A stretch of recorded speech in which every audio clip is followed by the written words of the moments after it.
السلام عليكم ورحمة الله وبركاته. كل سنة وانتم طيبين ويتعاد عليكم بخير يا رب، واجعلها أيام مباركة علينا وعليكم. اللهم صل وسلم وبارك عليك يا حبيبي يا رسول الله. النهاردة هنعمل الغريبة. هتطلع ناعمة وجميلة. تعالوا نشوف المقادير. بصوا، الغريبة سهلة جدا وبسيطة، بس تمشي بالمقادير بالظبط.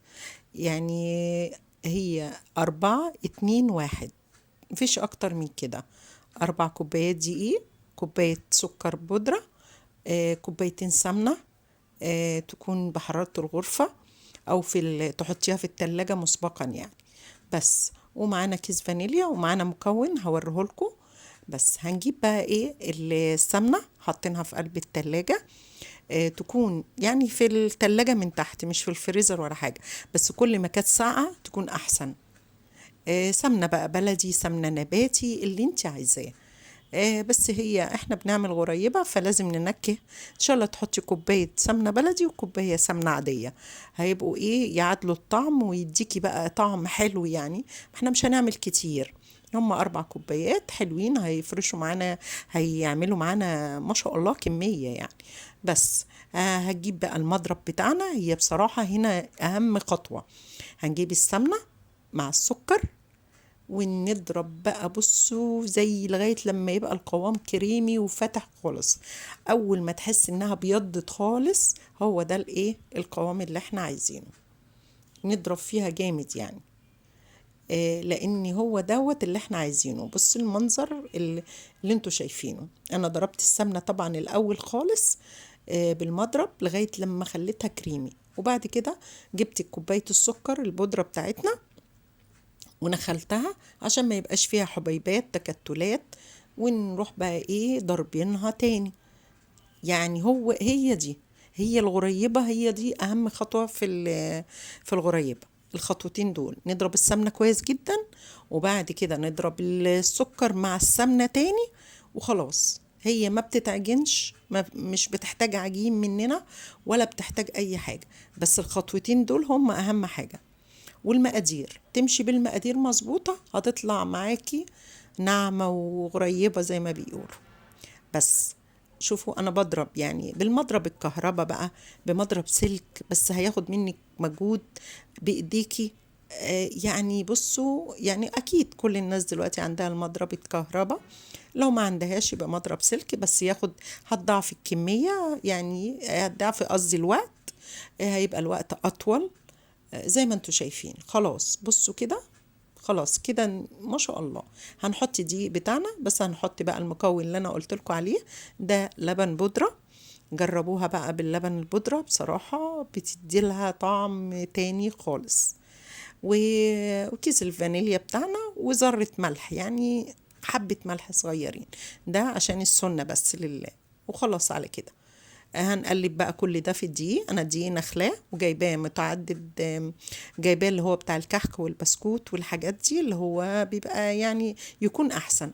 انتوا يعني بيكون نسبة حلو يعني، بالذات للكحك والبسكوت والغريبة والحاجات دي. بس دول 4 كوبايات دي، هحط حبة حبة بقى كده، كوباية كوباية، بحيث ان احنا نلم مع السمنة والسكر. بس هي ما بتتعجنش، انا بلمها بس يعني مجرد ان انا ايه، بصوا زي ما بنعمل يعني. الكحك طبعا، انتوا عارفين برضك ان هو ما بتعجنش يعني. وهي برضك اكتر. بنلمها مع الدقيق. بلم الدقيق بدخله في المكونات بتاعتنا، اللي هي السمنة والسكر البودرة والفانيليا واللبن البودرة بتاعنا. وبس خلاص كده. هي بتبقى فيها نسبة تلزيقة شوية. خلاص هنلمها بقى لما كده حلوة، وهوريها لكم. زي ما انتوا شايفين هي بتلزق كده شوية. هلمها بقى شوية. والله بقى انتي حسيتي ان هي مثلا محتاجة دقيق، بس هي مش محتاجة دقيق، انا ظبطتها زي ما انتوا شايفين اهو، بوريها لكم. ولازم بقى احس بالعجين بايديا كده، واحس بالغريبه في ايديا. طالما ما شققتش منك، ما فرشتش يعني، ما عملتش تشققات، يبقى كده ناجحه وجميله. بس هنعمل ايه، مش هنشتغل فيها دلوقتي. انا بوريها لكم في ايديا اهي، ان انت هتعمليها كده وتحسيها بايديكي، وتحسي يعني بايديكي وانتي بتعمليها. هنحطها فين بقى؟ نحطها على الاقل على الاقل نص ساعة في التلاجة، ما تشتغليش فيها على طول. نجيب بقى المكسرات بتاعتنا، عايزة تحطي لوز، بندق، عايزة تحطي اللي انت عايزاه بقى، لولي، اللي انت عايزاه حطيه فيها. هنمسكها بقى كده، مش هنكبرها، على قد ما تقدري تصغري. جبت الصينية بتاعتي. اهم حاجة في الصواني تكون ألمونيوم. الألمونيوم بيوزع الحرارة حلوة قوي، وما بيخليهاش، يعني بيخلي بصراحة في تسوية كلها. السجان تكون فاتحة، يعني كل ما كانت الساق فاتح أحسن. أنا بصغر كده عشان لا قدر الله فرشت منك ما تبقاش كبيرة يعني، عشان هي إيه، كلها سمنة وفيها نسبة دسامة شوية الغريبة. بعملها زي ما انتوا شايفين كده. وبعد كده بقى ايه، هحط بقى فيها اللي انا عايزاه بقى، زي ما بقول لكم بندق، اللي انت عايزاه. عايزاها سادة كده تبقى جميلة. احنا طبعا عندنا بقايا المكسرات بتاعتنا بتاعت رمضان، ما تكلفيش نفسك خالص. يبقى اللي انت عايزاه، يعني الحاجة الموجودة في البيت اعمليها. عشان ايه؟ مش عايزين تكلفة بس، زي ما انتوا شايفين. واهم حاجة يا جماعة التسوية. التسوية هي اللي بتطلع الحاجة في كل حاجة، في المعجنات بتاعتك كلها. التسوية. هتولعي الفرن قبل كده مسبقا يعني على 170. 170. تسوية تكون من 7 دقايق ل10 دقايق، ما بكترش عن كده. بفضل بقى ايه، بص عليها لغاية لما زي ما انتوا شايفين اهي، ما شاء الله. بصوا، يعني كمان 10 دقايق كتير. احنا عايزينها من تحت فاتحة، واللون بيبقى فاتح فيها، بيبقى احسن. لان الغريبة ما بتاخدش وقت خالص، ولا فرشت اهي ولا حاجة، وزي الفل وما شاء الله. وناعمة زي ما بيقولوا، ناعمة يا غريبة يعني. كل سنة وانتوا طيبين. بصوا ما شاء الله، طلعت وشها زي ظهرها وجميلة. وبصوا هوريها لكم اهي كمان. بصوا ما شاء الله ما شاء الله، وألف هنا وشفا على قلبنا وقلبكم.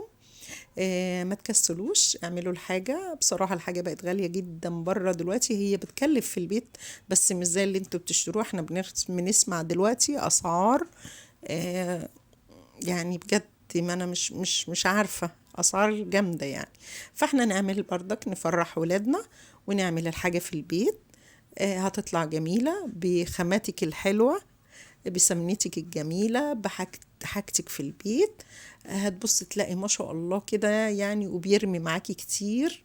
وألف هنا وشفا على قلبكم، وتفرحي ولادك وجيرانك وحبايبك واللي يجيلك. وألف هنا وشفا على قلبكم. ده من مطبخ ماما دودو العربي. حبيت أقول لكم الغريبة كل سنة وانتم طيبين، وتعد عليكم بخير، ويجعلها أيام مباركة علينا وعليكم، وسنة سعيدة علينا وعليكم يا رب، خالية من أمراض والأوجاع وأي حاجة ليكم يا رب. وانتوا وحشتوني جدا، ومتشكرة لتعليقاتكم ولايكاتكم وكل حاجة انتوا بتعملوها. أحلى إخوات وصحاب، واللي من دور ولادي. ربنا يسعدكم يا رب، والسلام عليكم ورحمة الله وبركاته.